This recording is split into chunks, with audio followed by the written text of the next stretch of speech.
बार बार बोलता हूँ कि मैं सिर्फ आंसर नहीं कराता, उसका पोस्टमार्टम भी करता हूँ क्वेश्चन का। यही मेरा एक अलग तरीका है क्वेश्चन को एनालिसिस करने का साइंस का, ठीक है ना। तो इसलिए कह रहा हूँ अगर आप ग्रुप डी की नौकरी लेना चाहते हैं, एनटीपीसी का लेना चाहते हैं, या कोई भी जिसमें कि साइंस क्वेश्चन पूछा जाता हो, तो उसके लिए आपको जो है साइंस के लिए हमारा चैनल बेस्ट है। एकदम आपको अच्छी से तैयारी हम करा रहे हैं। 1 या 2 जनवरी से 1 जनवरी से आपको साथियों हम एनसीईआरटी फ्री बैच लॉन्च कर दिया। वहाँ से आपको एकदम पूरा एनसीईआरटी लाइन बाय लाइन पढ़ाएंगे, ठीक है ना। इसलिए कह रहे हैं कि चैनल को सब्सक्राइब कर लीजिए। और टेलीग्राम नहीं ज्वाइन किए हैं तो टेलीग्राम का नाम है साइंस बाय राजकुमार। क्या नाम है साथियों? साइंस बाय राजकुमार नाम है टेलीग्राम का। ये भी ज्वाइन कर लीजिए। यहाँ पर आपको मांचलिक क्लास नहीं ढूंढ पाते हैं तो आपको टेलीग्राम पर दे दिया जाता है, ताकि आप अच्छे से पढ़ के नोट्स बना सकें। समझ गए ना। तो टेलीग्राम का लिंक आपको डिस्क्रिप्शन में होगा, या आप डायरेक्ट सर्च कर लीजिए, ठीक है ना। इससे पहले साथियों हमने एलपी का पूरा कराया है। एलपी का जितना भी एग्जाम हुआ उसका पूरा शिफ्ट का सॉल्यूशन हमने कराया है। वो भी आप सर्च कर सकते हैं यूट्यूब पर, डायरेक्ट सर्च कर सकते हैं LP science question analysis by Rajkumar, तो आपको आ जाएगा। या प्लेलिस्ट हमने बनाया है तो वहाँ से भी आप देख सकते हैं। समझ गए ना। तो बातें बहुत हो गई, सब्सक्राइब कर लीजिएगा, लाइक शेयर जो भी अपने दोस्तों के पास जरूर करें। मेहनत आपके लिए बहुत चल रहा है। तो चलिए हम स्टार्ट करते हैं क्वेश्चन साइंस का।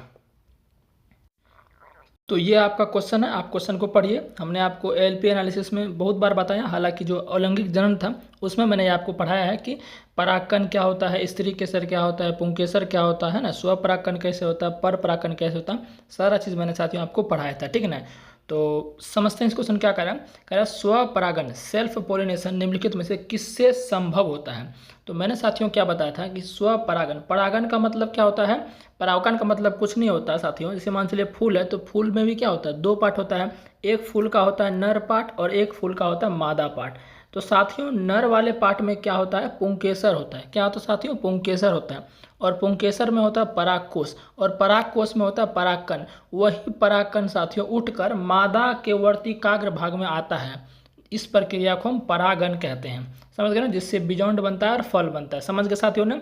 तो यह स्वपरागन, अब परागन 2 प्रकार के हो गए, एक होता है पर परागन, एक होता है स्वपरागन। तो साथियों स्वपरागन किसमें होता है, एक ही फूल, अगर मान चलिए एक फूल में तो 2 पार्ट होंगे, एक नर का पार्ट होगा, एक मादा का पार्ट होगा। समझ के बात को ना। तो अगर नर वाला पार्ट साथियों एक ही फूल के मादा में जा रहा है, अगर नर वाला पार्ट उसी फूल के मादा वाले वर्तिकाग्र के भाग में परागन जा रहा है, तो वो आपका क्या होगा, स्वपरागन। तो ऑप्शन नंबर देख लीजिए, पढ़ते हैं। उभयलिंगी फूल क्या कहेंगे, जिसमें कि नर और मादा दोनों पाए जाते हैं, उसे उभयलिंगी फूल कहेंगे। समझ गए ना। उभयलिंगी फूल जिसमें पुंकेसर और स्त्री क्वेश्चन दोनों अलग अलग, देखिए अलग अलग तो बात ही नहीं होगा, अलग अलग का बात यहाँ पर नहीं होगा। उभयलिंगी फूल जिसमें पुंकेसर और स्त्री क्वेश्चन दोनों एक ही समय पर परिपक्व होते हैं, ये बात बिल्कुल सही है साथियों कि एक ही फ्लावर का बात हो रहा है, ठीक है ना, अलग अलग नहीं। क्योंकि स्वपरागन, अगर पर परागन रहता तो वो अलग अलग होता। समझ गए ना। तो ऑप्शन नंबर 2 सही हो जाएगा क्वेश्चन के अकॉर्डिंग। समझ गए ना। आगे बढ़ते हैं साथियों हम। इस प्रश्न को देखिए मेरे भाई, कह रहा पादपों में जनन की वह विधि निम्नलिखित में से कौन सी है जिसमें केवल एक ही जनक शामिल होता है। तो मैंने बोलिए आपको अलैंगिक जनन एक ही वीडियो में ख़त्म नहीं किया था, तो जो मेरे से जुड़े हैं तो वो बोलेंगे बिल्कुल ख़त्म किए थे। समझ गए ना। तो उसी से देखिए ना ये प्रश्न आया हुआ है मेरे भाई। तो अलैंगिक जनन जिनमें कि एक ही जनक, तो मैंने बोला था कि जो लैंगिक जनन होता है, जैसे हम लोग का जो जन्म होता है, मानव का जन्म होता है, जंतु का जो जन्म होता है साथियों, वो लैंगिक जनन से होता है। मतलब 2 जनक की जरूरत होती है, एक जनक नर एक जनक मादा। 2 जनक से मिलने से जो संतान उत्पन्न होता है उस प्रक्रिया को कहते हैं लैंगिक जनन। अगर जिसमें एक ही जनक से उसके जैसा संतान उत्पन्न हो, जनक के जैसा, तो उसको हम बोलते हैं अलैंगिक जनन। तो सिंपल सी बात है, कितना एकदम लड्डू क्वेश्चन पूछा, अलैंगिक जनन आंसर मेरे भाई हो जाएगा। अब इसमें एक चीज़ और बता देते हैं हम आपको, क्योंकि हम पता है आंसर खाली नहीं बताते हैं। लैंगिक जनन में साथियों विभिन्नता ज़्यादा पाई जाती है और अलैंगिक जनन में विभिन्नता कम होती है। विभिन्नता मतलब क्या हो गया, विभिन्नता अगर नहीं रहेगा ना किसी भी जनक में, तो समझिए उसका वंश एक दिन समाप्त हो जाएगा। क्योंकि भाई उम्र बढ़ता है ना, उम्र बढ़ेगा, एक फिक्स, जैसे मान चलिए कि किसी के घर में जो है कोई जन्म लिया, मान चलिए 60 साल बाद क्या हुआ, 60 से 65 साल बाद वो मर गया, तो ये व्यक्ति जो मरा, मान चलिए जनन नहीं करेगा तो इसका क्या होगा, जनन ये नहीं करेगा, इसका वंश क्या होगा, समाप्त हो जाएगा। और जनन करने से क्या होता है, विविधता आता है। अगर विविधता नहीं आ रहा है तो समझिए उसका भी क्या कह सकते हैं कि उसका वंश ज़्यादा देर तक नहीं रह पाएगा। समझ गए ना। तो लैंगिक जनन में विभिन्नता ज़्यादा और लैंगिक जनन में विभिन्नता कम। बात समझ में आया। चलिए, और निषेचन क्या होता है, निषेचन भी बता देते हैं। निषेचन साथियों कुछ नहीं होता है, हम लोग नर हैं, हम लोग से क्या बनता है, शुक्राणु बनता है। क्या साथियों बनता है, शुक्राणु। और शुक्राणु आपका कुछ इस तरह से होता है, इस तरह शुक्राणु होता है। और शुक्राणु और मादा में क्या होता है, अंडाणु होता है। जब शुक्राणु जब नर से शुक्राणु और मादा से अंडाणु का मिलन होता है तो इस मिलन से बनता है साथियों युग्मनज। क्या बनता है? युग्मनज, जिसको इंग्लिश में जाइगोट कहते हैं। और यह प्रक्रिया मेरे भाई निषेचन कहलाती है। तो निषेचन समझ में आया ना। और ये प्रक्रिया होती कहाँ है? तो बोलेंगे फैलोपियन ट्यूब में, बोलेंगे तो अंडवाहिनी नालिका में, डिम्बवाहिनी नालिका उसको वो भी बोलते हैं। समझ गए ना बात को। अब परागन मैंने आपको बता ही दिया। क्लियर है? आगे बढ़ते हैं आगे। आइए इस हलवे सवाल को देखते हैं। ये मेरे साथ कह रहा है कि सोडियम हाइड्रोक्साइड है। तो सर बोलिएगा सोडियम हाइड्रोक्साइड का फॉर्मूला तो यही होता है NaOH। देखो मैं एक बात बोलता हूँ, अगर मेरा क्लास देख रहे हो ना तो कृपया कॉपी कलम लिख बेटा, ना तो देखो ही मत। आंसर देखने से भाई कुछ नहीं फायदा, PDF में भी आंसर दे सकते हो। समझ गए ना। एनालिसिस कराने का मतलब क्या, उसको पूरा पोस्टमार्टम को, उसका पूरा जो एकदम फाड़ चीर दो क्वेश्चन को, तो वही हम कराते हैं। सोडियम हाइड्रोक्साइड किस प्रक्रिया से तैयार करता है? ये किस चैप्टर का प्रश्न है? तो बोलिएगा सर एसिड बेस सॉल्ट में तो पढ़ा है, पूरा डिटेल में पढ़ा है, और उसी से उठ कर ये प्रश्न आ गया है। तो बोल सकते हैं साथियों कि सोडियम हाइड्रोक्साइड जो बनाते हैं ना, वो हम बनाते हैं क्लोर क्षार प्रक्रिया द्वारा। देखिए इसका आंसर आ गया, तो कोई नहीं बात नहीं। क्लोर क्षार प्रक्रिया, क्लोर क्षार मतलब लिखते हैं यहाँ पर क्लोर क्षार, क्लोर क्षार प्रक्रिया। क्लोर क्षार क्यों बोल रहे हैं? क्लोर मतलब क्लोरीन, मतलब कि जब सोडियम हाइड्रोक्साइड बनाते हैं ना तो इसमें क्लोरीन का भी निर्माण हो जाता है, और प्लस में हाइड्रोजन गैस का भी निर्माण हो जाता है मेरे भाई। नहीं विश्वास है? करके दिखा दें, रिएक्शन करके दिखा दें, दिखा देते हैं। सोडियम हाइड्रोक्साइड बनता कैसे? तो सिंपल बोलिएगा कि नमक लेते हैं, जली विलयन है ना, इसको हम क्या कराते हैं, इसको हम क्या करते हैं, पानी से अभिक्रिया कराते हैं, और इस पर क्या कर सकते हो, विद्युत प्रभावित करते हैं, करंट बोलेंगे यहाँ पर, करंट क्या देते हैं, करंट देते हैं। तो जैसे इसमें करंट देते हैं ना, तो NaClH2O साथियों ये क्या क्या प्रोडक्ट बनाता है? ये बनाता है आपका NaOH बनाएगा, और प्लस में क्लोरीन गैस बनाएगा, प्लस में हाइड्रोजन गैस बनाएगा। तो हमारा ये जो हमारा पार्ट हो गया, ये साथियों पार्ट हमारा हो गया किस चीज़ का? इसको बताते हैं, अच्छे से लिखते हैं, थोड़ा कलर चेंज करके ये पार्ट लिखते हैं। ये जो हमारा हो गया, ये हमारा क्या हो गया, अभिकारक। क्या हो गया? अभिकारक। और ये जो प्रोडक्ट बना इधर, ये आपका हो गया उत्पाद। ये आपका क्या हो गया? उत्पाद हो गया। ये साथियों आपका क्या हो गया? उत्पाद हो गया। तो उत्पाद में क्या क्या बना? तो बोलिएगा कि NaOH बना, जो कि क्षार है, इसी को तो बोलते हैं सोडियम हाइड्रोक्साइड। अच्छा एक बात और बताएं, इस सोडियम हाइड्रोक्साइड मान चलिए यहाँ नहीं लिखता, फंसाने के लिए कुछ और दे देता, तो सोडियम हाइड्रोक्साइड का जानते हैं क्या नाम है? कास्टिक सोडा एकरे बोलते हैं मेरे भाई। और प्लस में क्लोरीन गैस बना है ना, और हाइड्रोजन गैस बना है। समझ गए ना बात को। तो वही बोल रहा है किस प्रक्रिया द्वारा, तो ये क्लोर क्षार, ये क्लोरीन यहाँ बना, और ये NaOH क्या है? क्षार है, लास्ट में OH मतलब क्षार, तो क्लोर क्षार, तो क्लोर क्षार करेक्ट आंसर हो जाएगा। समझ गए ना। बाकी NaCl का यूज अलग अलग, NaOH का यूज साबुन बनाने में, क्लोरीन गैस का यूज पानी के कीटाणुओं को मारने में, हाइड्रोजन गैस का यूज मार्गरीन बनाने में, सब मैंने उसमें डिटेल में पढ़ाया हुआ है। ठीक है ना। तो प्लीज़ मैं आपसे इतना बोल रहा हूँ, तो एक बार मेरे क्लास को देखिए, उसके बाद आपको फील हो जाएगा कि नहीं ऐसा हम कभी नहीं पढ़े हैं। समझ गए ना। तो ये क्वेश्चन आपका करेक्ट हो गया, ऑप्शन 2। नेक्स्ट बढ़े भाई, नेक्स्ट क्वेश्चन देखते हैं। निम्नलिखित में से कौन सी अभिक्रिया उदासीनीकरण अभिक्रिया को निरूपित नहीं करती है? आंसर पर मत ध्यान दो, आंसर हम नहीं छुपाएं, आंसर पर आप मत ध्यान। यहाँ क्या कह रहा है? उदासीनीकरण। ये भी चैप्टर मेरे पढ़ाए हुए से अम्ल क्षार लवण से आया। देखो अम्ल क्षार लवण तो 2 क्वेश्चन पूछ दे एक के शिफ्ट में, देखो कितना खर्चा रही। तो कौन सी, अब सिंपल कह रहा है कि उदासीनीकरण अभिक्रिया कौन सी नहीं है? तो बोलिएगा उदासीनीकरण अभिक्रिया होता क्या है? तो सिंपल बोलिएगा कुछ नहीं होता है। एसिड को बेस से मिलान दीजिए, जहाँ देखिए एसिड ढेर मतलब हीरो बन रहा है, तो उसको बेस के पास भेज दिए, बस दोनों का हीरो खत्म हो जाएगा, एसिड का हीरो खत्म हो जाएगा। तो एसिड बेस जब रिएक्शन करता है तो क्या बनता है? तो बोलिएगा ये बनता है आपका अम्ल और क्षार, ये बनेगा आपका सॉल्ट बनेगा। क्या बनेगा साथियों? सॉल्ट बनेगा, और प्लस में आपका H2O बनता है ना। तो अब देख लीजिए पहला ऑप्शन जरा देखिए, तो पहला ऑप्शन में क्या दिया है? CH3COOH। तो बोलिएगा ये तो एसिड है। कौन सा एसिड है? एसिटिक एसिड है। अब प्लस में क्या है? NaOH है, तो NaOH क्या है? क्षार है। तो अम्ल क्षार मिला, तो सिंपल सी बात है ये तो होगा, उदासीनीकरण तो होगा। नेक्स्ट जरा देखते हैं, ये जो ऑप्शन 2 दिख रहा है, 2 जरा देखते हैं। 2 में क्या है साथियों? 2 में आपका क्या है? बोलेगा 2 में कुछ नहीं है, H2SO4 है। 2 में क्या है आपका? H2SO4 है। तो 2 में देखिए H2SO4 है, जो कि खुद एक अम्ल है। और उसके बाद क्या है? CaOH का होल ट्वाइस, तो ये भी क्षार है, क्योंकि लास्ट में OH आ गया तो क्षार, ये सब बताए हैं ना आपको हम। तो अम्ल क्षार जहाँ गया तो भाई लवण जल बनेगा और उदासीनीकरण अभिक्रिया होगा। तो 2 भी हमारा उदासीनीकरण अभिक्रिया है। अब यहाँ कह रहा है कौन नहीं है? तो मेरे भाई देख लो ना, ऑप्शन 3 में देखिए Na2CO3 है। ये क्या है साथियों? ये आपका एसिड नहीं है। ये आपका क्या? एसिड नहीं है। तो ये क्या है आपका? ये आपका धातु का कार्बोनेट है, मेटल कार्बोनेट है। Na क्या है? सोडियम। CO3 क्या है? कार्बोनेट, यानी कि मेटल कार्बोनेट है। और हमने बताया था कि जब मेटल कार्बोनेट एसिड से रिएक्शन करता है तो लवण बनता है, जल बनता है, और आपका क्या बनता है? ये आपका बनता है कार्बन डाइऑक्साइड। तो ये आपका उदासीनीकरण यानी कि न्यूट्रलाइजेशन रिएक्शन का एग्जाम्पल आपका नहीं है। समझ गए ना। तो ऑप्शन थर्ड ही हमारा सही हो जाएगा। बाकी फोर्थ में भी देखिए HCl एसिड है, NaOH क्षार है, तो हो जाएगा आंसर। ठीक है ना, उम्मीद है ये समझ गए होंगे। आगे बढ़े, आगे बढ़ते हैं। इस प्रश्न को देख लो, क्या कह रहा है ये कह रहा है, देखो ये भी पढ़ाए हुए मेरे साथ है, क्या मैंने आपको मैग्नेटिज्म नहीं कराया है? तो बोलेगा बिल्कुल कराए हैं। मैग्नेटिज्म थ्योरी पूरा करा के इसको प्रैक्टिकल से हम बताए हैं कि कैसे जो है आखिर चुंबक का चुंबक क्षेत्र कैसे बनता है, कैसे प्रणाली का काम करता है, कैसे मोटर फोटर, ये भी ये सब साथियों हम डिटेल में पढ़ाए हुए हैं, है ना। इसलिए कह रहे हैं जो जो हम पढ़ाएं वही आपका आया है। तो खैर चलिए, वो तो मेरा बोलने का काम है। हम क्वेश्चन को देखते हैं। क्या कह रहा है साथियों, विद्युत धारा ले जाने वाली एक लंबी सीधी परिनालिका, यानी कि परिनालिका सोलेनोइड से क्वेश्चन आया हुआ है। तो जो क्लास देखा होगा वो तो ऐसे ही बना देगा उसको, जो नहीं देखा उसके लिए हम बताएंगे। परिनालिका के अंदर, तो पहले परिनालिका बना देते हैं। अच्छा, परिनालिका क्या होता है? तो बोलेगा कि तांबे के तार का एकदम अनेक फेरों वाली कुंडली कंटिन्यूसली जो आपका किसी औचालक पर करते हैं, वो आपका क्या होता है साथियों? परिनालिका होता है। जैसे मान चलिए हमारा कुंडली है, ये हमारा क्या कुंडली है साथियों, ठीक है ना।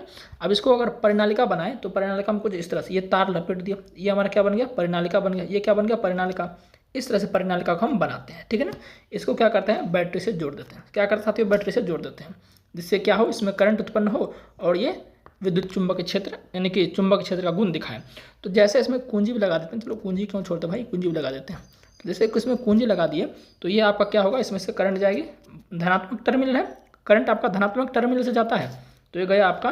तो जैसे इसमें जाएगा तो इसके अंदर क्या होता है, अब पता है आपको, ये आपका ये आपका चालक हो गया ना, क्योंकि तांबा के तार लपटे हैं, चालक हो गया। अब जब किसी चालक में करंट को प्रवाहित करते हैं तो हमारे ऑस्ट्रेट साहब ने क्या कहा था, उसके चारों ओर चुंबकीय क्षेत्र उत्पन्न होगा। यही घटना तो विद्युत धारा का चुंबकीय प्रभाव कहलाता है। तो इसके चारों ओर क्या होगा? चुंबकीय क्षेत्र उत्पन्न होगा। चारों ओर क्या होगा? चुंबकीय क्षेत्र उत्पन्न होगा।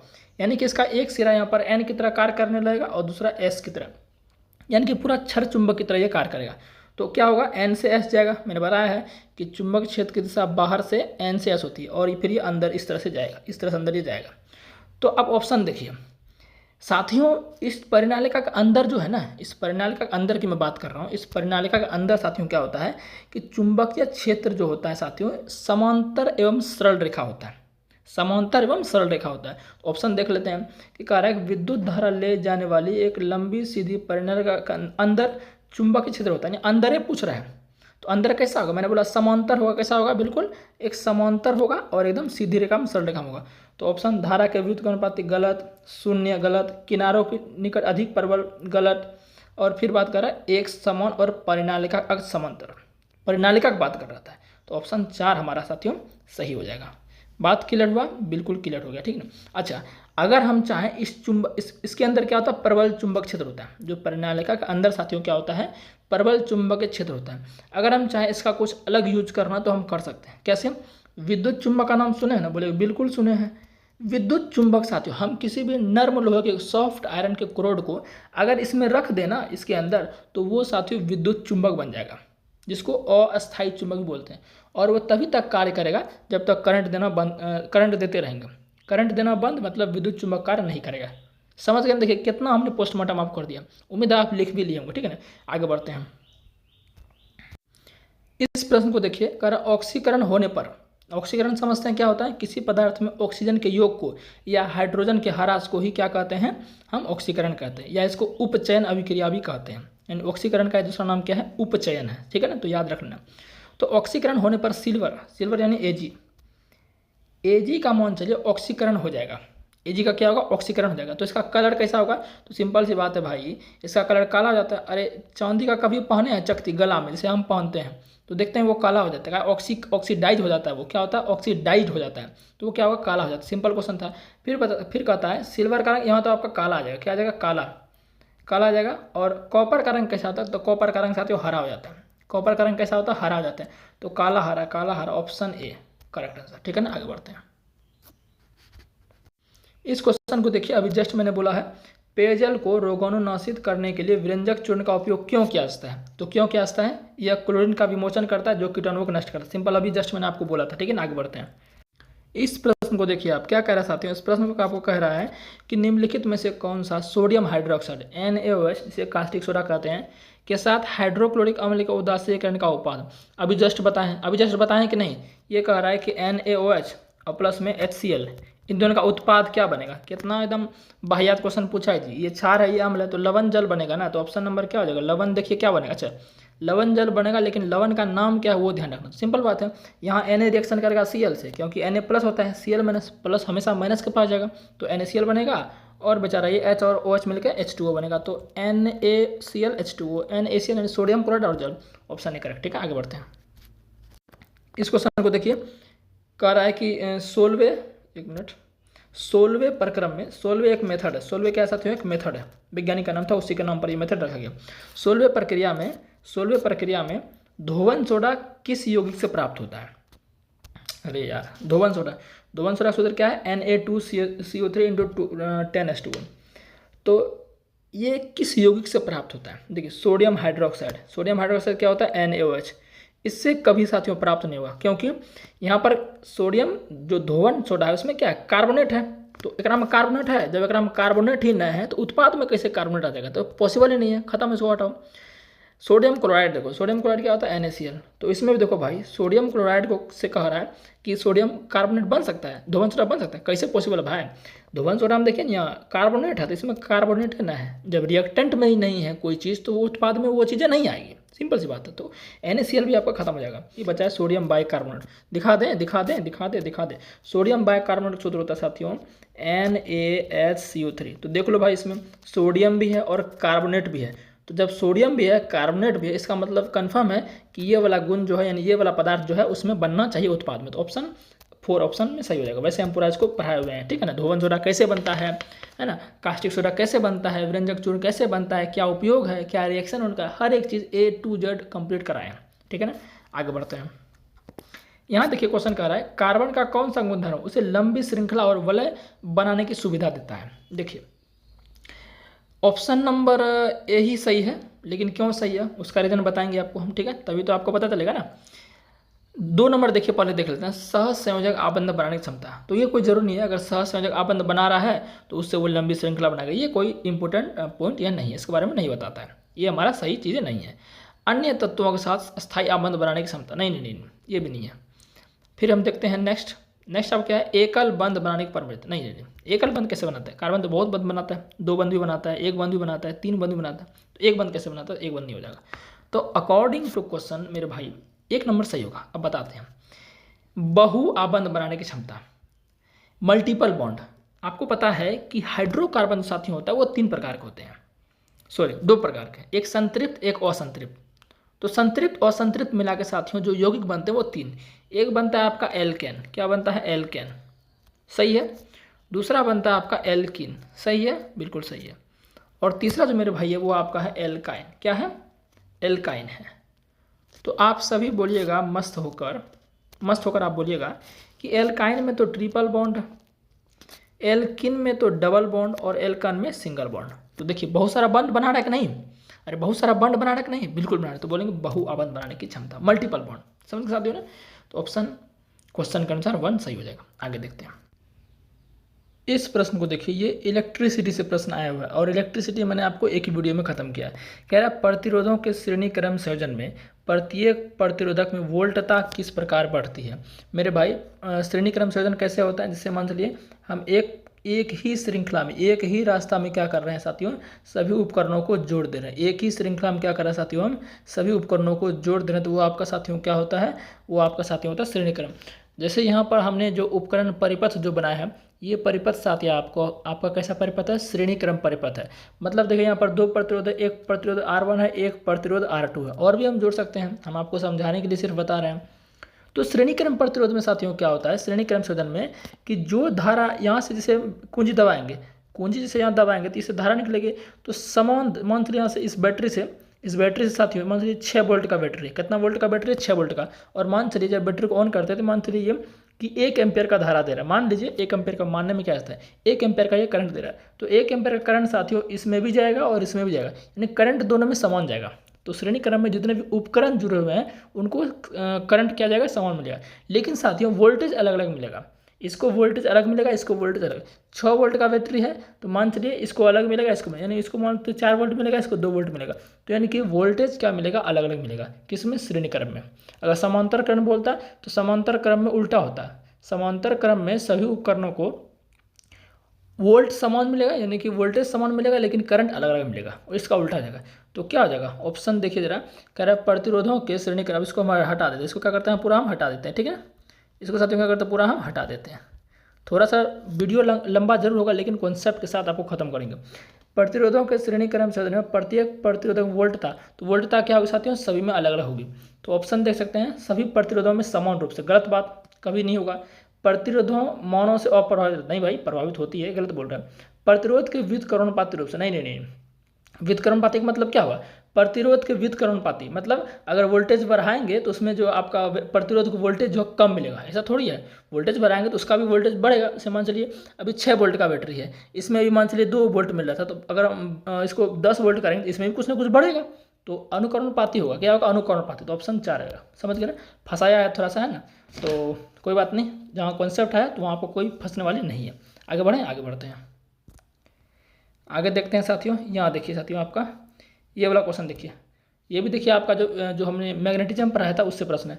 घरेलू परिपथ में विद्युत फ्यूज का उपयोग क्या कर, मतलब क्या है, इनका पर्पस क्यों है। तो सिंपल सी बात है, शॉर्ट सर्किट से बचने के लिए। किससे बचने के लिए, शॉर्ट सर्किट, यानी कि लघु पथन और ओवरलोडिंग। इससे बचने के लिए क्या करते हैं, शॉर्ट सर्किट का प्रयोग करते हैं। सिंपल सी बात है, ऑप्शन डी करेक्ट हो जाएगा, ज़्यादा इसमें कुछ नहीं। बाकी विद्युत फ्यूज किसका बना होता है, लेड का बना होता है, कॉपर का बना होता है और टीन का बना होता है। इससे बस यही है, ठीक है ना साथियों। और विद्युत फ्यूज को जोड़ते हैं श्रेणी क्रम में, किसमें जोड़ते हैं, श्रेणी क्रम में। और विद्युत फ्यूज कैसा होना चाहिए, इसका गलनांक कम होना चाहिए, तभी ना मान चले ओवरलोड हो गया तो फटाफट फ्यूज क्या करेगा, गल जाएगा और परिपथ भंग हो जाएगा, जिससे कोई भी उपकरण को हानि नहीं पहुंचेगा। समझ गए ना, आगे बढ़ते हैं। इस प्रश्न को देखिए क्या कर रहा है, मानव में बच्चे का लिंग निम्नलिखित में से किसके द्वारा निर्धारित होता है, मतलब कि लड़का होगा लड़की होगा, किसके द्वारा निर्धारित होगा। तो आपको पता ही होगा, पढ़ते हैं, कह रहा है कि वह ताप जिस पर निश्चित अंडे रखे, तापमान से कोरिलेटेड यहाँ पर नहीं है कि तापमान से रिलेटेड नहीं है कि बच्चा मानव का बात कर रहा है ना, हालांकि कुछ उभयचर में होते हैं, सरीसृप में होते हैं, लेकिन यहाँ पर मानव की बात हो रहा है, तो तापमान से कोई मतलब हमको है नहीं। पर्यावरणीय संकेत नहीं, इससे भी मतलब नहीं है। आनुवंशिक संरचना और भ्रूण के भाग्य, भ्रूण के भाग से भाई क्या मतलब है, भ्रूण से भाग थोड़ी मतलब हमें, यहाँ बात है आनुवंशिक रचना से, मतलब किस प्रकार से जो आपका है। जैसे मान चलिए एक्स ये मादा हो गया, एक्स हमारा पुरुष का हो गया, तो अगर एक्स का एक्स से चला गया, मान चलिए ये स्त्री का है, किसका साथियों है, ये आपका स्त्री का है, मादा का, और ये नर का है। समझ गए ना। तो मान लीजिए साथियों, अगर स्त्री का एक्स भाग पुरुष के एक्स से चला गया तो एक्स लड़की ही बना। समझ गए ना। और मान लीजिए पुरुष का स्त्री का एक्स भाग लड़की क्या बोलते नर के वाई से लगे तो एक्स तो लड़का बना। तो भैया जेनेटिक्स बहस हो रहा है ना यहाँ पर, तो भ्रूण का भाग, पर्यावरण संकेत, ये सब नहीं होगा, तो ऑप्शन आनुवंशिक रचना होना चाहिए, ठीक है ना। चलिए आगे बढ़े, आगे क्या बढ़ेंगे, नेक्स्ट क्वेश्चन है उसको भी देख लेते हैं हमारा। नेक्स्ट क्वेश्चन लगाई हमारा है ना, तो आपको आंसर छिपा दें ताकि आप आंसर ना देख पाएँ, है ना, ताकि जो अच्छा लगे। देखिए कह रहा है हाइड्रा द्वारा, यहाँ देखिए हाइड्रा हमने मिटा दिया, कोई बात, अब यहाँ पर इसको मिटा देते हैं, ठीक है ना। हाइड्रा यहाँ पर देखिए, अब तो दिख रहा है आपको हाइड्रा। क्वेश्चन कह रहा है आपका, हाइड्रा द्वारा पुनरुत्पादक कोशिकाओं का उपयोग किसके लिए किया जाता है। तो सिंपल सी बात है भाई, ऑप्शन द्वारा पढ़ लेते हैं। हाइड्रा विखंडन, गलत, विखंडन नहीं, हाइड्रा में विखंडन कभी नहीं होता, ऑप्शन ए तो पहले से खत्म हो गया। हाइड्रा लैंगिक जनन, भाई लैंगिक इसमें कैसे हो जाएगा, और लैंगिक जनन का प्रकार है। हाइड्रा मुकुलन द्वारा प्रजनन के लिए पुनरुत्पादक कोशिकाओं का उपयोग करता है, बिल्कुल सही ऑप्शन करेक्ट हो जाएगा 3। हाइड्रा में क्या होता है, मुकुलन होता है, और एक बात ध्यान रखिएगा, हाइड्रा में पुनर्जनन भी होता है। हाइड्रा में क्या होता है, पुनर्जनन भी होता है, रीजनरेशन। और पुनर्जनन किस में होता है, प्लेनेरिया में। हाइड्रा बीजाणुबक, बीजाणु नहीं, बीजाणु किस में, राइजोपस, राइजोपस। आगे बढ़े, आगे बढ़ते हैं। नेक्स्ट क्वेश्चन देखिए, यहाँ पर देखा रहा है कि प्रबल अम्लीय विलयन का पीएच मान क्या होगा। तो मेरे भाई अगर पीएच मान 7 है, अगर पीएच मान 7 है तो कोई प्रबल कोई दुर्बल है, सिंपल उदासीन, सिंपल उदासीन। अगर 7 से पीछे है, 7 से कम यानी कि 6.99 भी है तो वो आपका अम्ल कहलाता है। 7 से अगर 0.7.01 भी हो गया तो वो साथ में आपका क्या कहलाएगा, वो आपका कहलाएगा क्षार कहलाएगा। लेकिन यहाँ इसमें भी कैटेगरी है ना, कि मंचले अम्ल है तो कमजोर अम्ल है कि प्रबल अम्ल है, क्षार है, दुर्बल है कि प्रबल है, तो ये मैटर करता है। तो जितना पीएच कम होगा, जितना पीएच कम अम्ल उतना प्रबल, जितना पीएच कम अम्ल उतना प्रबल। तो देख लीजिए ऑप्शन देख लीजिए, तो ये 12 से 14 है, ये तो कभी नहीं होगा। 10 से 11 कभी नहीं। सबसे कम पीएच देख लीजिए, क्योंकि ये प्रबल पूछ रहा है, तो कम एक है ये वाला सब आंसर। आगे बढ़े, इस प्रश्न को देखिए क्या कह रहा है, कह रहा है यदि किसी बच्चे को पिता से वाई गुणसूत्र मिलता है तो बच्चे का लिंग क्या होगा। अरे भाई वाई चला गया तो सिंपल बात है, मादा से एक्स गया होगा, पुरुष से वाई गया तो सिंपल बात है पुरुष से नहीं बनेगा जी, ये कोनो बात हुआ तरीका। नेक्स्ट क्वेश्चन देखते हैं। नेक्स्ट क्वेश्चन आपका साथ में इधर है कि निम्नलिखित में से कौन सा विषाणुजन्य संक्रमण यौन संक्रमण से फैलता है। मैंने आपको एसटीडी रोग नहीं बताया था, सेक्सुअली ट्रांसमिटेड रोग नहीं बताया था आपको, बिल्कुल बताया था। कौन कौन होता है, जैसे आपका एड्स हो गया, सिफिलिस हो गया, गोनोरिया हो गया, है ना, ये मस्सा हो गया, सब साथियों आपका क्या होते हैं, ये सब साथियों आपका होते हैं आपका एसटीडी रोग होते हैं, ठीक है ना, सेक्सुअली ट्रांसमिटेड डिजीज। तो विषाणु से पूछ रहा है, किससे पूछ रहा है, विषाणु से क्या होता है, एड्स होता है। बाकी सिफिलिस, गोनोरिया, ये सब आपका क्या है, तपेदिक, ये सब आपका क्या साथियों, आपका ये बैक्टीरिया होता है। बाकी तपेदिक जो टीबी है ये आपका साथियों क्या बोलते हैं, ये आपका एसटीडी रोग नहीं है, यौन संपर्क रोग नहीं है। बाकी सिफिलिस, गोनोरिया आपका यौन संपर्क रोग है। क्लियर है, आगे बढ़ें, आगे बढ़ते हैं। देखिए फ्लेमिंग वाला क्वेश्चन आया है, मैंने आपको पूरा प्रैक्टिकल से समझाया था कैसे बल लगता है, कहाँ चुंबक क्षेत्र कैसा, कहाँ धारा सब बताया था। तो कह रहा है विद्युतीय मोटर में धारावाही चालक पर बल की दिशा, देखिए सिंपल सी बात है, ज़्यादा कुछ नहीं पढ़ेंगे। यहाँ क्या पूछ रहा है कि बल की दिशा, तो फ्लेमिंग के बाएं हाथ का नियम, बो से बाएं, बो से बल, बो से बाएं, बो से बल। और फ्लेमिंग का दाएं हाथ का नियम क्या बताएगा, दो से दारा मतलब धारा, सिंपल बात है और ज़्यादा कुछ बात इसमें करना ही नहीं है। तो बल पूछा है तो बो से बाएं, फ्लेमिंग के बाएं हाथ का नियम, ठीक है ना। और हो गया ना, हो गया ना, चलिए आगे बढ़ेंगे। इस प्रश्न को देखिए क्या कर रहा है, समांतर परिपथ में प्रत्येक प्रतिरोधक पर वोल्टता की तुलना में बैटरी द्वारा आपूर्ति की गई कुल वोल्टता से किस प्रकार की जाती है। देखिए समांतर क्रम का बात हो रहा है, समांतर क्रम में कैसे जोड़ेंगे, मान चलिए हमारे पास तीन परिपथ है, एक परिपथ ये हो गया, एक परिपथ ये हो गया और एक परिपथ साथियों हमारा ये हो गया। ये तीनों परिपथ साथियों कहाँ जुटेंगे, एक बिंदु पर जुटते हैं। इधर भी तीनों प्रतिरोध का एक सिरा एक बिंदु पर, इधर भी तीनों प्रतिरोध का सिरा एक बिंदु पर। और इसको हम क्या करते हैं, इसको हम जोड़ देते हैं बैटरी से। क्या करते हैं, बैटरी इधर हम बैटरी साथ यहाँ पर इसको हम जोड़ दिए। तो ये जो हम साथियों संरचना बनाए हैं, परिपथ बनाए, ये कैसा परिपथ है, आपका समांतर क्रम परिपथ। अभी हम बोले थे कि समांतर क्रम प्रतिरोध में क्या होता है, सभी प्रतिरोध में वोल्टता समान जाएगी लेकिन धारा अलग अलग जाएगी, मैंने आपको बोला था। तो क्वेश्चन क्या है, वोल्टता के बारे में पूछ रहा है। तो सिंपल सी बात है, देख लीजिए, यह शून्य होते गलत बात, यह प्रत्येक प्रतिरोध के लिए समान होती है, बिल्कुल सही बात, प्रत्येक प्रतिरोध के लिए क्या होते हैं, समान। तो ऑप्शन बी हमारा करेक्ट हो जाएगा, समझ गए ना, और ज़्यादा कुछ है नहीं, मैंने पहले एक्सप्लेन कर दिया था। इस प्रश्न को देखिए, शक्ति से प्रश्न है, क्या धारा आई, शक्ति पी और वोल्टता बी के बीच क्या संबंध है। देखिए हालांकि सूत्र कितना होता है, ध्यान रखिए, पी बराबर वी आई सूत्र होता है, पी बराबर आपका वी स्क्वायर बटे आर होता है ना, पी बराबर डब्ल्यू बटे टी होता है, ये सब एक सूत्र है। और एगो पी बराबर आई स्क्वायर बटे आर होता है। कितना बार बोल चुके हैं, ये सारा पॉइंट पहले आप लिख लीजिए, अब मैं इसको मिटा दूँगा। ये सारा क्या है, शक्ति का ही सूत्र है, मिटा देते हैं। अब इसको अप्लाई करते, देखो आंसर भी आ गया, चलो कोई नहीं, देखते हैं। आई बराबर पहला क्या दिया है, आई बराबर P2PV, तो P बराबर निकालेंगे तो क्या हो जाएगा, ये आपका हो जाएगा I/2V। तो I/2V ये फॉर्मूला बताए थे, नहीं गलत, ये गलत। ऑप्शन 2 देखते हैं, I बराबर V भागा P, तो P निकालिए तो P क्या हो जाएगा, तो I बराबर क्या हो जाएगा, V/P हो जाएगा, है ना। तो P गुना I अब बराबर V, तो क्या हो जाएगा, P बराबर V/I, गलत बात। P बराबर V/I बताया है, नहीं बताया, तो ये भी गलत हो गया। ऑप्शन 3 देखते हैं अब, ऑप्शन 3 क्या है, I बराबर P भागा V है, तो I बराबर क्या हो जाएगा, P/V हो जाएगा, है ना। तो कर लीजिए, तो P बराबर क्या हो गया, VI, ये फॉर्मूला हमारा बन गया, तो ये सही हो जाएगा, सिंपल फॉर्मूला यहाँ पूछा था और कुछ नहीं। आगे बढ़ें, ये भी क्वेश्चन देखिए यहाँ पर है कि pH पैमाने में गहरा नीला रंग क्या दर्शाता है। देखिए गहरा नीला रंग जो साथियों होता है ना, उसका pH मान साथियों 7 से लेकर 10 होता है। क्या साथियों, 7 से लेकर 10 होता है। और 7 से 10 तक जिनका pH मान होता है ना, तो आपको पता है कि 7 के बाद जो भी होगा वो क्षार होगा, लेकिन क्षार में भी कैटेगरी है ना, प्रबल है कि दुर्बल है। तो 7 से 10 के बीच जो रहता है ना साथियों, क्षार जो होगा वो आपका क्या होता है, दुर्बल क्षार होता है, और वो गहरा नीला कलर का होता है, ठीक है ना। सबसे अगर लाल है तो वो ज़्यादा प्रबल अम्ल है। मैं आपको थोड़ा लेकर चलता हूँ, तो इसका आंसर तो खैर दुर्बल क्षारीय अम्ल हो जाएगा। मैं आपको pH पैमाना पर लेकर चलता हूँ एक बार। यहाँ पर आप देख सकते हैं साथियों कि देखिए सबसे ज़्यादा लाल है, इधर देखिए सबसे ज़्यादा लाल है, तो ये आपका क्या है, बैटरी में जो सल्फ्यूरिक एसिड साथियों रहता है, सल्फ्यूरिक एसिड आपका जो रहता है साथियों, वो आपका क्या होता है, सल्फ्यूरिक एसिड आपका प्रबल अम्ल होता है। यानी कि यहाँ देखिए सबसे ये 7 जो है ये आपका क्या है, बिल्कुल हरा टाइप का है। 7 क्या साथियों, एकदम हरा है। तो हरा है मतलब क्या है, उदासीन है। पूछ लेगा कि pH पैमाने में अगर हरा है तो वो क्या साथियों आपका होगा, वो आपका उदासीन होगा। क्या साथियों, उदासीन होगा। अब देखिए जैसे इधर बढ़ते आते हैं, लाल कलर ज़्यादा आ गया, क्या आ गया, लाल कलर आपका ज़्यादा आ गया। तो लाल कलर ज़्यादा आने से क्या होगा, वो आपका लाल दर्शाता है pH पैमाने में प्रबल अम्ल को, समझ गए ना। और ये आपका स्टमक एसिड है, यानी कि जो स्टमक एसिड में क्या होता है, HCl होता है, HCl क्या होता है, ये आपका कह सकते हैं कि एक होता है, कह सकते हो एक होता है। और लेमन आपका ये सिट्रिक एसिड है ना, सोडा वगैरह इधर सब आपका है, ठीक है ना। तो ये सब आपका मैंने बताया। और देखिए गहरा नीला पूछा था, क्या पूछा था, गहरा नीला। तो देख लीजिए गहरा नीला, तो नीला यहाँ पर क्या है, गहरा नीला, गहरा नीला। तो इधर 10 जो है, ये देखिए इधर इधर जाते हैं तो ये आपका ये गहरा नीला इधर आपका ये होता जाता है, समझ गए ना। तो इधर से साथियों आपका ये क्या आपका कह सकते हैं, ये आपका क्या है, दुर्बल क्षारक, क्या सब दुर्बल क्षारक। और पूरा अगर इधर चला जाएगा तो बैगनी कलर देखिए यहाँ पर आ गया, क्या है, बैगनी कलर। तो आपका ये क्या होगा साथियों, ये आपका दर्शाता है प्रबल क्षार को, और 7 से 10 दुर्बल क्षार को, समझ गए बात को। तो यहाँ साबुन देखिए, सोप आपका साबुन जो होता है ना, ये सब आपका क्या होता है, क्या होता है साथियों, आपका प्रबल क्षार होता है, समझ गए ना बात को। चलिए आगे बढ़ते हैं। इस प्रश्न को देखिए, शायद 3 दिन पहले हमने एक पर्यावरणीय और पारिस्थितिकी कराया था, तो उसी से ये प्रश्न आया हुआ है। खैर ये मैं उसमें नहीं कराया था, लेकिन 3 दिन पहले मैंने कराया है इस प्रश्न को, ठीक है ना।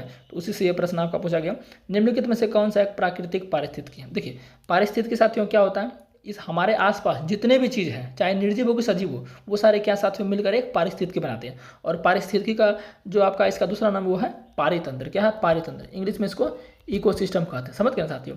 पारितंत्र के 2 घटक होते हैं, एक जैविक घटक, एक अजैविक घटक। जैविक घटक कौन कौन हो जाएंगे, जैसे हम लोग होंगे, है ना, कुत्ता बिल्ली मनुष्य सूक्ष्म जीव, ये सब आपका क्या हो जाएंगे, पेड़ पौधा, ये सब सजीव घटक जैविक घटक हो जाएंगे। और अजैविक घटक मिट्टी आग, है ना, ये सब आपका क्या हो जाएगा, आपके ये हो जाएंगे अजैविक घटक। तो कह रहा है कि प्राकृतिक कौन सा है, प्राकृतिक मतलब जो पहले से मौजूद है। तो भाई देख लो, जंगल 3 नंबर में जंगल दिख रहा है, वन। तो वन क्या है, जंगल आप बनाए हैं क्या, नहीं बनाए ना, पहले से है। तो जंगल हमारा क्या होगा, प्राकृतिक। और बाकी जो एक्वेरियम मतलब क्या होता है, जो मछलीशाला उसको बनाया जाता है, तो कृत्रिम है। फसल खेत में हम भाई खुद लगाते हैं ना, अच्छे से हम लगाते हैं, जाके क्यारी बनाते हैं, तो वो हम खुद बना रहे हैं ना, तो वो आपका क्या है, कृत्रिम है। बगीचा भी खुद बनाते हैं, तो ये आपका कृत्रिम, समझ गए ना। आगे बढ़ते हैं। मैग्नेटिज्म से प्रश्न आया हुआ है, कह रहा है जब भी विद्युत परिपथ से संयोजित चुंबकीय क्षेत्र में कोई परिवर्तन होता है, जैसे मान चलिए चुंबकीय क्षेत्र, मैंने आपको बोला था साथियों प्रैक्टिकल करके कि ये आपका मान चलिए कुंडली है, ये आपका साथियों क्या है, एक कुंडली है। इसमें साथियों क्या आपका ये कुंडली है ना, ये कुंडली है। और इसमें क्या करते हैं हम, यहाँ पर एक चुंबक रख दिए, क्या करते हैं साथियों, यहाँ पर चुंबक रख दिया, है ना, यहाँ पर चलो अच्छे से चुंबक बना, ये हम क्या क्या रख दिया यहाँ पर, चुंबक का N सिरा S, चुंबक का एक मिनट, ये चुंबक का N सिरा और ये चुंबक का S सिरा। जब इस चुंबक, अब ये चुंबक है जिसका क्या होगा, अपना चुंबकीय क्षेत्र होगा, हर एक व्यक्ति का क्षेत्र होता है, तो इस चुंबक का भी अपना क्षेत्र है, जिसे चुंबकीय क्षेत्र कहते हैं। जब इस चुंबकीय क्षेत्र को साथियों इसके ये कुंडली के अंदर गति कराएंगे ना, गति कराएंगे बाहर करेंगे, घुसाएंगे बाहर करेंगे, घुसाएंगे बाहर करेंगे, तो इससे क्या होता है, इसका चुंबकीय क्षेत्र जो देख रहा है, इससे इसमें परिवर्तन होता है, क्या होता है, परिवर्तन होता है। इसके परिवर्तन कारण साथियों ये आपका जो परिपथ इधर से जाते हैं, इधर इसमें गैल्वेनोमीटर भी लगाते हैं, क्या करते हैं, इसमें गैल्वेनोमीटर लगाते हैं। गैल्वेनोमीटर क्यों लगाते हैं, क्योंकि गैल्वेनोमीटर साथियों छोटी से छोटी करंट को माप सकता है। इसलिए साथियों देखेंगे कि इस चुंबक को जब इसके अंदर घुसाएंगे ना, तो जो भी हमें विक्षेप देखने को मिले, इसमें गैल्वेनोमीटर में एक सुई होता है, इसमें जो विक्षेप देखने को मिलेगा वो हमें बताएगा कि नहीं करंट आ रहा है ना।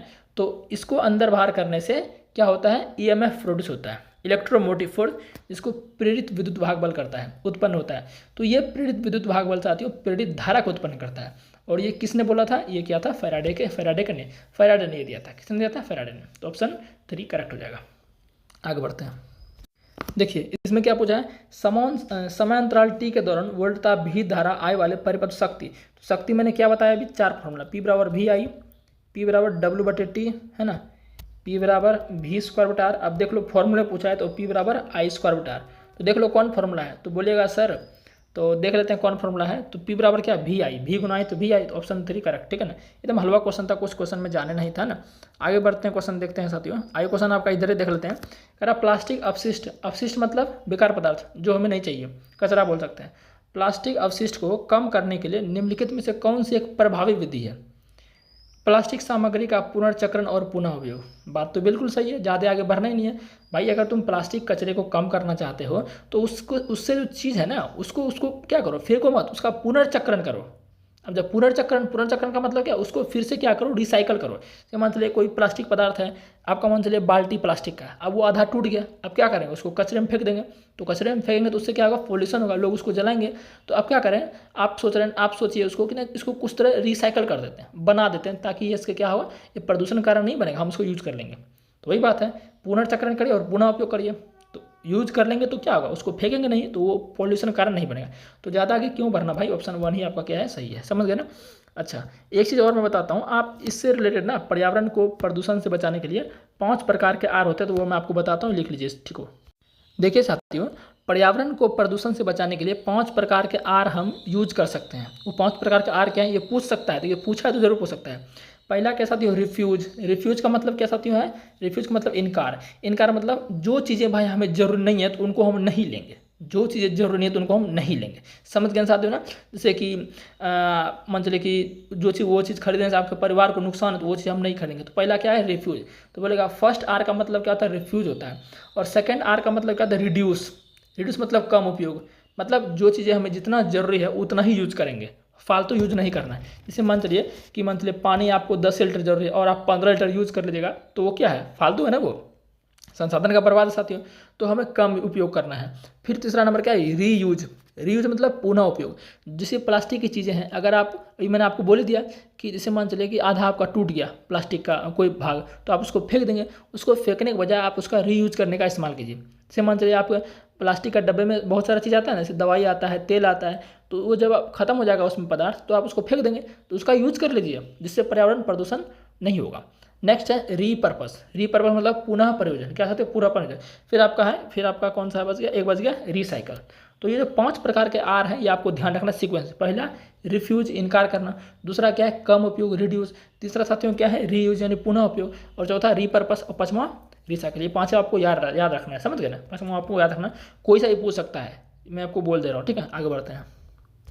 ये देखिए न्यूमेरिकल यहाँ पर आया है, कह रहा है उस उपकरण की शक्ति क्या होगा जो 180 वोल्ट स्रोत से संयोजित होने पर 1.75 की धारा खींचता है। शक्ति पूछ रहा है, तो सिंपल फॉर्मूला लगाइए, P बराबर साथियों वी आई। अभी जस्ट बताए हैं, V का मान कितना दिया है 180, I का वैल्यू दिया है 1.75, ठीक है ना। अब इसको कर लीजिएगा, तो इसको भाग देंगे 100 से, 2 दशमलव है ना, तो ये खत्म हो जाएगा। तो 1 0 खत्म है ना। इधर करते हैं और थोड़ा 5 दूनी 10 और 5 से कटाइएगा, इसको पता बन जाएगा, 5 तिया 15 और 5 25, ठीक है ना। और करिए 2 से करेंगे तो 9 बार में, तो 35 गुना 9 कितना हो जाएगा, 35 गुना 9 9 27 और 9 5 45, तो 315 वाट करेक्ट आंसर। समझ गए ना। आगे बढ़ते हैं। नेक्स्ट क्वेश्चन आपका है, बीजों के प्रकीर्णन का कारक निम्नलिखित में से कौन सा नहीं है। देखिए, प्रकीर्णन का मतलब क्या होता है, फैलना। प्रकीर्णन का मतलब साथियों क्या है, फैलना। तो बीज जब अंकुरन साथियों होता है, अंकुरित होता है, तो उस समय तो उसको क्या, प्रकाश चाहिए, है ना। लेकिन साथियों जब वो प्रकीर्णन मतलब फैलना, तो बीज का अंकुरन साथियों सूर्य का प्रकाश कुछ मदद नहीं करता है। मदद कौन करता है, वायु। अगर हवा चलेगा ना तो बीज जो अंकुरित हुआ है वो क्या होगा, एक जगह से दूसरे। प्रकीर्णन का मतलब हो गया कि फैलना, मतलब फैलेगा कब, अरे भाई फैलेगा कब, जब एक जगह से दूसरी जगह जाएगा, है ना। तो वायु हवा से प्रकीर्णन हो सकता है।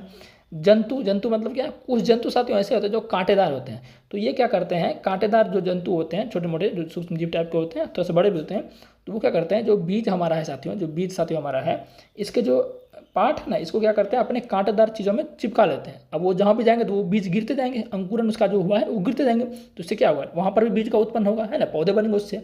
और फिर बात करें जल, तो कुछ आपके बीज ऐसे होते हैं जो कि क्या होते हैं, जैसे कि स्पॉन्जी टाइप का, तो वो जल में क्या सकते हो, तैर कर एक जगह से दूसरी जगह प्रकीर्णित होते हैं। तो वायु को भी देख लिया, जंतु को भी देख लिया, जल को भी, लेकिन सूर्य का प्रकाश यानी धूप से फैलने वाला चीज़ यहाँ पर नहीं होगा। तो सूर्य का प्रकाश साथियों इसमें प्रकीर्णन का कारक नहीं है। आगे बढ़ते हैं। इसको देखिए, कह रहा है कि निम्नलिखित में से कौन सी सामग्री अजैव निम्न करनीय है। देखिए, अभी मैंने आपको बताया था ना कि जो पदार्थ होते हैं वो 2 प्रकार के होते हैं। एक पदार्थ तो ऐसे होते हैं जो कि जैव निम्न करणीय होते हैं, और एक ऐसे होते हैं जो अजैव निम्न करणीय होते हैं। अब बोलिएगा, हालांकि मैंने ये सब कराया हुआ है एलपी के एनालिसिस में, बोलिएगा क्या क्या होता है, जैव क्या होता है और अजैव क्या होता है। देखिए, जैव निम्न करणीय पदार्थ, इसको बायोडिग्रेडेबल बोलते हैं। जैव निम्न करणीय पदार्थ वैसे होते हैं जो कि जीवाणु और कवक द्वारा अपघटित हो जाते हैं, या आप कह सकते हैं जो प्राकृतिक विधि द्वारा अपघटित हो जाते हैं, उसे जैव निम्न करणीय पदार्थ कहते हैं।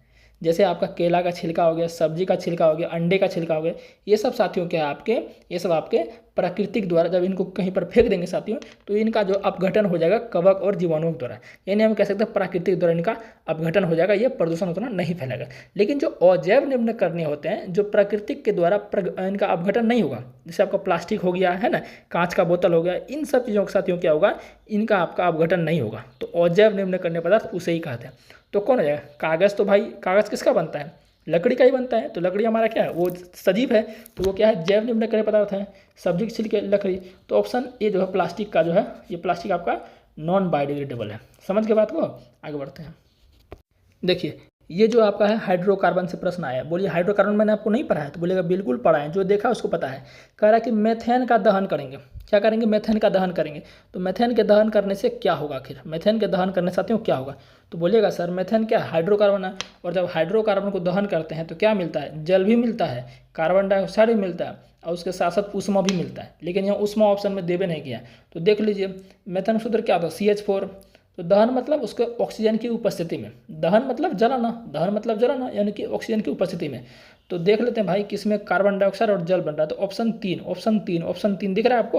हालांकि यहाँ पर उष्मा भी होना चाहिए, लेकिन उष्मा को ये नहीं दिया, तो कोई बात नहीं, ऑप्शन 3 हमारा करेक्ट हो जाएगा। समझ के आगे बढ़ते हैं। इस प्रश्न को देखिए, विद्युत मोटर से प्रश्न आया हुआ है, इंग्लिश में ही है, कोई बात नहीं। The commutator in A electric motor is used, मतलब इलेक्ट्रिक मोटर में साथियों जो कम्यूटेटर होता है उसका यूज कैसे होता है। मैंने साथियों आपको बताया था विभक्त बल के बारे में। क्या बताया था, विभक्त बल के बारे में। तो वो साथियों क्या करता है, वो आपका क्या करता है, करंट के डायरेक्शन को चेंज करता है। क्या करता है, करंट के डायरेक्शन को चेंज करता है। तो ऑप्शन 3 देखिए, reverse the direction of current following through the coil. तो ऑप्शन 3 इसका करेक्ट आंसर हो जाएगा। ठीक है ना, चलिए आगे बढ़ते हैं। तो साथियों फर्स्ट शिफ्ट में इतना ही क्वेश्चन था जो मैंने आपको पूरा करा दिया है। अब नेक्स्ट शिफ्ट का इंतजार करिए, और चैनल को लाइक सब्सक्राइब साथियों जरूर करिए। ठीक है ना, मिलते हैं नेक्स्ट वीडियो में।